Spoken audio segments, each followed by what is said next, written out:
Hi, Lawrence Payne here, Mosaic Workshops, and I just wanted to jump on live here and give you an idea of what I think you need when you're starting this sort of work, when you're starting to make copies of Roman mosaics. Now, really simple, just 5 things you need to think about. Now, first thing is, I'm hoping this comes around right. I'll go through them. It's technical. You need to be able to understand what adhesives to use, what test right to use, and I mean really basic stuff. In this sort of work, you can actually just use a pattern printed out on paper and coloured card, cut up to size. It doesn't matter. It is about doing the work. The other thing is the rules. You need to know the rules. There are 8 rules in Roman mosaics. I was first taught them when I started this training in the school in Ravenna. And I always say to people, don't just trust me. Go and look at the originals and see what you can see. See these rules in place. These were just the way that all the Roman mosaicists work, and put these rules in that govern the way that they set the test right. Third one is you need a method of work. And now a method of work is a way of working that you can do large-scale mosaics and maintain the standard of the way that you're working. Now, you can say, okay, I'm going to start just on a small mosaic, so it doesn't really matter. I'm not going to be doing a full floor. Wrong. Whenever I teach at the beginning, I always say to people, do you think it's best that you start on a small mosaic or that you do a full floor? And it's always saying, oh, we start with a small mosaic. But it's logical that you do that. But you don't. You are always working on a full floor. You are always doing one small part of a full floor. Therefore, the way you work, it's as if you're doing a full floor. And it's really important, because what happens is if you're just doing a small piece and you're just focusing in on that, you try to be too neat, you try to be too tidy with it, you take too long. So if you're doing a bird or a fish or something, you need to think, okay, I've got another 10 to do after this. How fine am I going to make this out? Now, you choose your own style, you choose your standard, but you've got to think of the rest of the mosaic going out. If you're doing a piece of border work, you've got to think of 20 meters, 30, 40 feet of this same border. And if you think of it in that way, then you learn. It makes you learn how the pattern is put together, so you can understand. And I have a certain way that I always have people working, particularly with geometric patterns, and you continue working as if the rest of the floor was stretching out in front of you.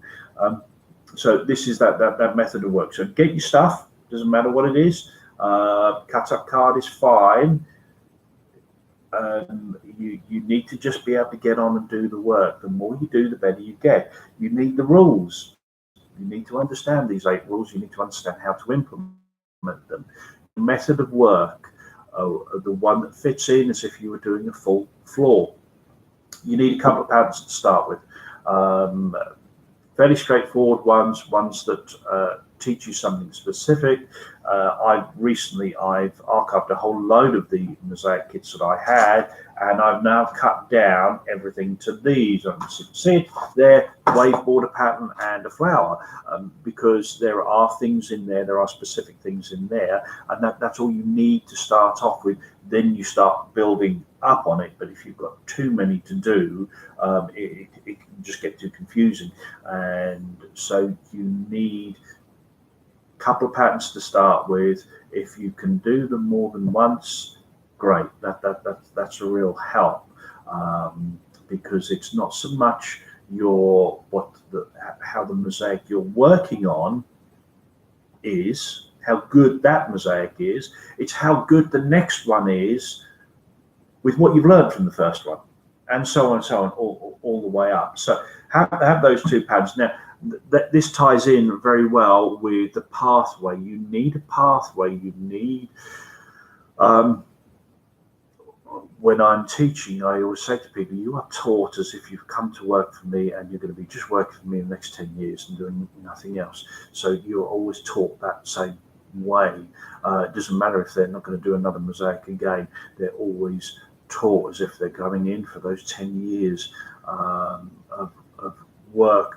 So you don't focus in too much on something. So you understand that this is a craft, this is a skill that was used to create large floors.